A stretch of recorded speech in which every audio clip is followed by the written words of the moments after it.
Bonjour, je suis Ingrid Rock, kiné spécialisée chez les enfants et je souhaite vous partager quelques clés pour encourager et respecter la motricité de vos bébés. La première notion qui a son importance, c'est de connaître les différentes étapes avant la marche et de les respecter.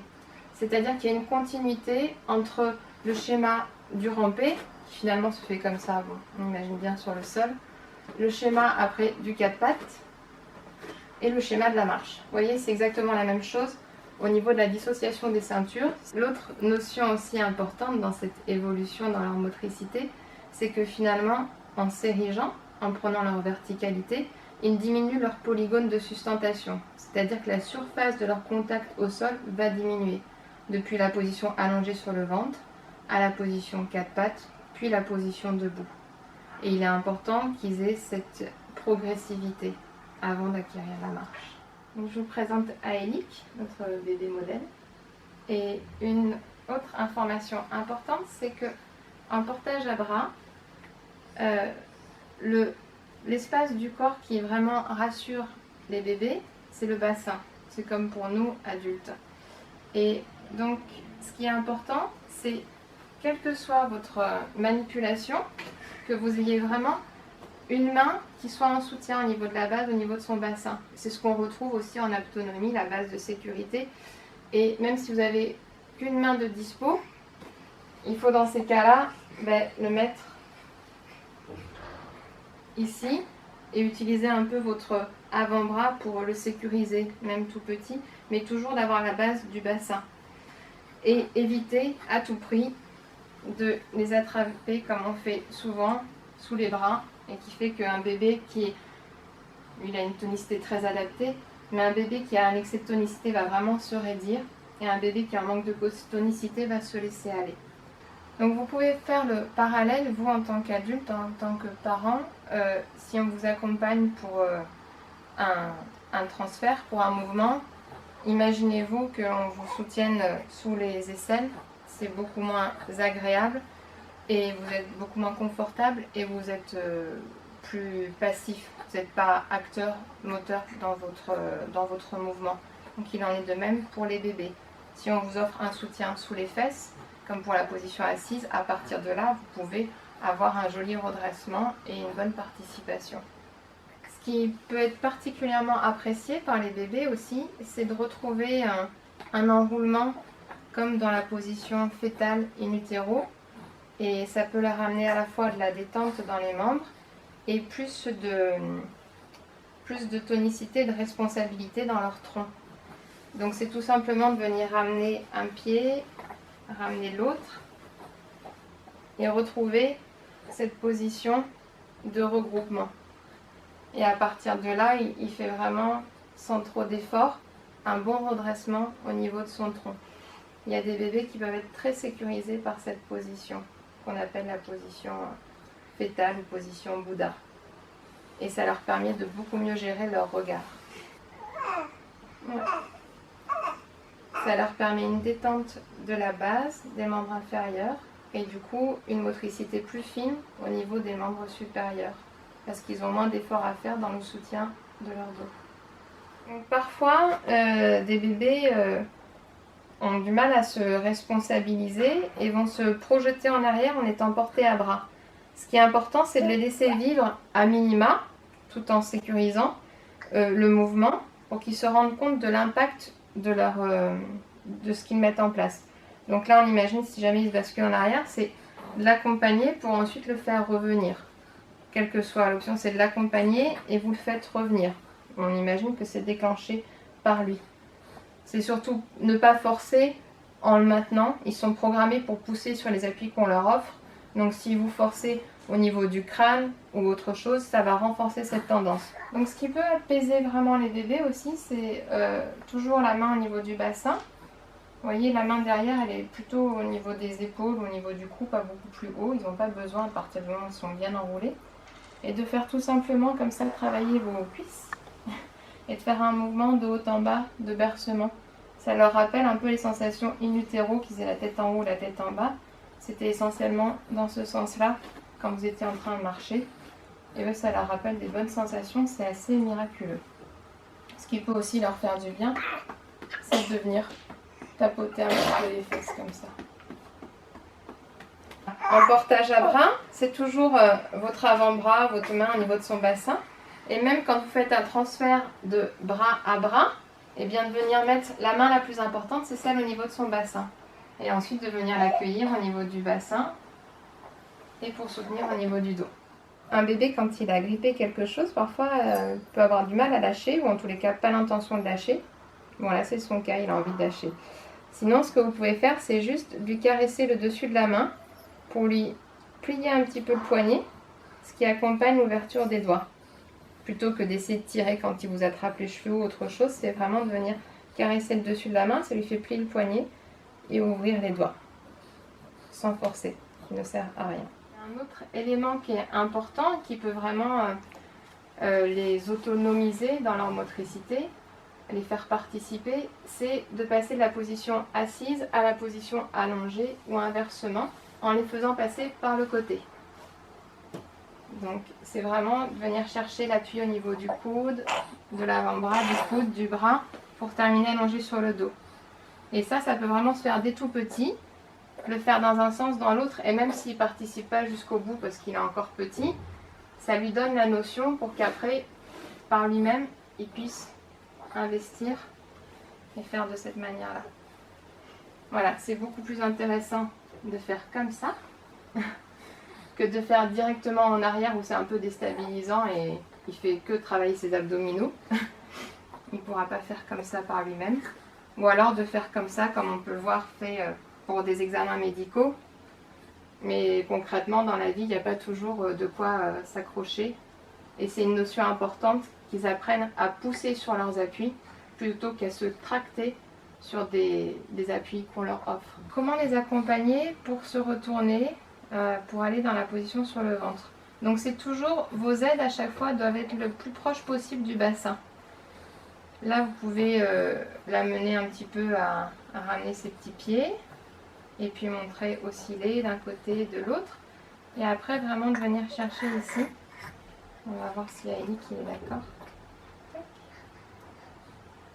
Voilà. À partir du bassin et lui montrer comment hop, il peut se retrouver sur le ventre. Et une fois que vous l'avez aidé, de reculer un petit peu, ça permet de mieux dégager ses bras. Et puis s'il a les bras coincés, c'est tout simplement de mettre en appui d'un côté pour qu'il puisse décoincer du côté opposé. En appui d'un côté pour décoincer du côté opposé. Le retour, où vraiment on vient enrouler la jambe. Et voilà, qui se retourne du coup par lui-même. Et puis s'amuser à faire dans un sens, dans l'autre.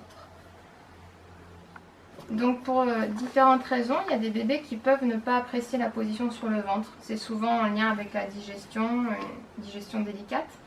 Dans ces cas-là, de venir offrir tout simplement avec votre main ou avec une petite serviette roulée, un appui au niveau du thorax. Ça lui permet d'avoir moins d'efforts à faire et de se retrouver moins le nez dans le tapis. Et donc de redresser la tête et d'avoir un meilleur champ de vision avec un peu plus de facilité et d'apprécier plus cette position dans un premier temps, avant que par lui-même il trouve assez de force dans le repousser. Pour les accompagner, pour vivre cette position sur le ventre qui a tout son intérêt pour après aller vers le 4 pattes, c'est aussi, vous pouvez venir redresser, enfin croiser vos jambes pour que lui se retrouve redressé comme on a pu le faire avec le bras tout à l'heure. Et voyez, mon autre main, elle est toujours au niveau du bassin pour le sécuriser. Des bébés pour qui c'est trop allongé sur le ventre directement sur la table, sur un champ, vous pouvez les mettre comme ça sur vos genoux, qui t'aident dans le vide, dans un sens ou dans l'autre. Et puis des fois de venir un petit peu apaiser comme ça pour bercer, ça peut avoir du sens aussi. Bébé pour qui vraiment la position sur le ventre est délicate, vous pouvez biaiser en venant vous l'installer comme ça contre vous et petit à petit venir vous allonger et pour que lui il se retrouve là en appui et en visu avec vous. Et ça peut être un jeu sympa. Et lui, il peut vraiment s'appuyer au niveau de ses avant-bras, de ses mains, là. Et surtout, vous pouvez gérer l'inclinaison. Bon, ça nous fait travailler un peu les abdominaux, mais commencer un petit peu comme ça, en trouvant un appui derrière, et puis petit à petit, aller de plus en plus vers la position allongée. Ce qui peut être intéressant, pour les bébés qui ont des difficultés à rester sur le ventre, c'est d'utiliser le coussin d'allaitement ou un édredon ou un autre coussin pour venir les positionner. Hop, avec un soutien du coup au niveau du sternum qui va remplacer notre main de tout à l'heure ou la serviette. Et là, il y a des chances pour qu'ils apprécient plus cette position que s'ils étaient directement à plat ventre sans aucune aide. La notion de transfert aussi, de venir à chaque fois les faire passer par le côté, comme on a vu pour aller vers la position assise, et seulement après, mettre une main bassin, une main au niveau de ses épaules, et ensuite passer sur un autre endroit. Hop, en passant par le côté. Et puis on peut faire l'inverse. Et l'idée, ce sera même de venir changer un peu de côté. Faire de temps en temps par le côté droit, de temps en temps par le côté gauche. C'est plus facile pour eux de tenir leur tête dans leur axe, comme ça sur le côté, que d'avant en arrière. Et voilà, de prendre le temps, ça a vraiment tout son sens pour les bébés de faire ça. Et puis de leur faire vivre de temps en temps, le plus régulièrement possible quand ils sont en phase d'éveil, une position allongée un peu de 3/4 ou complètement de côté, en plus de la position sur le ventre, par rapport aux préventions des risques de plagiocéphalie ou brachycéphalie, les déformations du crâne. On disait que les bébés étaient programmés pour pousser sur les appuis qu'on leur offre, donc il y a des chances qu'ils trouvent plus facilement la marche arrière avant de trouver la marche avant, en rampé comme en 4 pattes. Et en plus, c'est une certaine prise de risque et de déséquilibre. Donc pour les rassurer, pour des bébés qui ont du mal à aller vers le 4 pattes, vous pouvez tout simplement lever l'appréhension en leur faisant travailler leur action comme ça, parachute antérieur, pour qu'ils viennent d'eux-mêmes apprendre à mettre leurs mains et puis ensuite oser aller un peu plus de l'avant et que ça se fasse sous système de jeu. Le faire d'un côté, de l'autre, parce que ça c'est des réactions qui s'acquièrent, qui se font avec l'expérience. Contrairement à d'autres réactions, les réactions d'équilibration qui sont innées. Donc ils ont besoin d'expérimenter ce genre de stimulation. Pour des bébés en rampé qui ont du mal à trouver la marche avant, comme on le disait, vous pouvez, à partir de la position sur le ventre, observer de quel côté le pied est un peu remonté. Là, spontanément, c'était plus ce côté-là. Et à partir de là, offrir un appui sous son pied pour qu'il puisse s'appuyer dessus et oser aller de l'avant. Donc faire d'un côté, de l'autre. Vous voyez, c'est la petite aide dont il a besoin pour oser aller de l'avant. Ils peuvent spontanément reculer et finalement trouver un appui. Si vous leur offrez au préalable, c'est plus facile pour eux. Dernière information à faire passer, c'est que les bébés n'ont pas de latéralité. Ils ne sont pas droitiers ou gauchers. Et ça s'acquiert, ça se fixe d'ailleurs entre 3, 4, 5 ans quand ils commencent à écrire. Donc avant ça, il n'y a aucune raison qu'ils aient une rotation préférentielle de leur tête d'un côté ou de l'autre, ou qu'ils utilisent plus la main droite ou la main gauche. Il est important d'y être vigilant parce que même sans qu'il y ait de torticolis, on peut avoir un bébé qui a une préférence de la tête tournée d'un côté, par exemple côté droit, et il va falloir le stimuler et mettre un maximum de stimulation pour qu'il aille tourner la tête autant du côté gauche que du côté droit. Alors ça peut passer par le réflexe des points cardinaux, stimuler un peu la commissure des lèvres pour qu'ils viennent là, ou si c'est l'inverse, de venir chercher ici. Ce qui est important aussi, c'est que ces bébés-là, du coup, en position allongée sur le dos, risquent, à force d'avoir une rotation préférentielle, de s'aplatir le crâne, parce qu'il y a la gravité qui impacte. Ils passent beaucoup de temps allongés sur le dos, les os du crâne sont encore malléables, et ils vont se retrouver avec un petit méplat osseux, une déformation crânienne qu'on appelle plagiocéphalie. Dans ces cas-là, il est important de mettre les bébés un peu de 3/4 d'un côté ou de l'autre, surtout du côté opposé à sa préférence, pour venir équilibrer au niveau des appuis. Et là, on a un outil qui est intéressant, c'est le coussin de positionnement de 3/4. On vient installer le bébé du coup de cette manière-là. Et là, même qu'il tourne la tête sur sa préférence côté gauche, il va venir moduler et travailler l'appui du côté opposé et retrouver une harmonie au niveau de son crâne. C'est plus intéressant d'avoir un coussin de positionnement triangulaire comme celui-là parce que c'est beaucoup plus stable que les coussins de positionnement circulaires qui du coup bouge autant que le bébé. Et là, vous avez un réglage possible en largeur par rapport au gabarit de votre bébé. Et que ce soit dans des moments de veille ou des moments de sommeil diurne, de venir l'installer pour équilibrer un petit peu l'appui. Et évidemment, de mettre un maximum de stimulation du côté opposé à sa préférence. Je vais vous faire une démonstration des différents mouvements, des différents ce qu'on appelle les niveaux d'évolution motrice par lesquels les bébés passent pour passer de la station allongée sur le dos à la verticalité, la station debout. Et petit à petit, ils vont venir s'ériger contre la gravité. Donc, souvent, ils commencent à partir de là à venir attraper leurs pieds, voire leurs mains, etc. Et finalement, ils vont finir par aller un peu d'un côté, peut-être un petit peu de l'autre.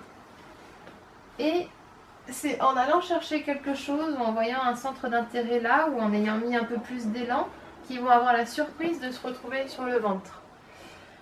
À partir de ce moment-là, ils peuvent se retrouver en se mettant sur le ventre avec un bras coincé, par exemple ici. Et là, vous pouvez les aider, les déséquilibrer d'un côté pour qu'ils puissent libérer le bras ici. Et ensuite venir faire l'opposé. Ils vont venir expérimenter ça. Je vous disais, ils vont plus pousser et donc trouver plus facilement la marche arrière avant de trouver la marche avant, ce qui est un moment assez frustrant dans leur développement parce qu'ils ont envie d'aller chercher quelque chose et du coup ils émettent du leurre et finalement ils font que reculer. Donc ça peut être très énervant. Alors dans ces cas-là, vous pouvez leur offrir l'appui au niveau de la plante des pieds comme on a vu sur un bébé pour qu'ils puissent trouver à partir de là la marche avant. Ensuite ici, ils vont venir se mettre dans quelque chose qui ressemble un peu aux quatre pattes. Et puis, souvent, pareil, ils vont venir tester avant, arrière, comme ça, avant d'oser le déséquilibre vers l'avant. Parce qu'on a vu l'intérêt du coup de leur faire travailler les réactions parachute intérieures. Trouvez ça. Et c'est souvent la position quatre pattes est souvent concomitante à la position assise acquise. Ils peuvent passer comme ça,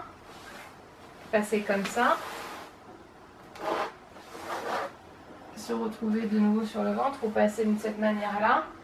Mais souvent, c'est un moment concomitant.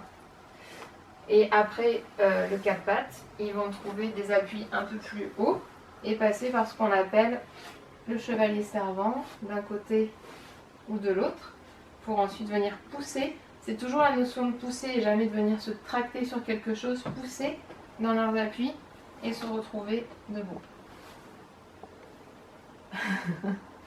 Alors le mot de la fin, c'est que la motricité, l'éveil moteur va permettre à vos bébés de prendre un maximum de confiance en eux et de prendre leur autonomie et une assurance dans la vie à partir du moment où vous faites le minimum et vous les encouragez à faire le maximum. Donc belle découverte, belle rencontre et à bientôt.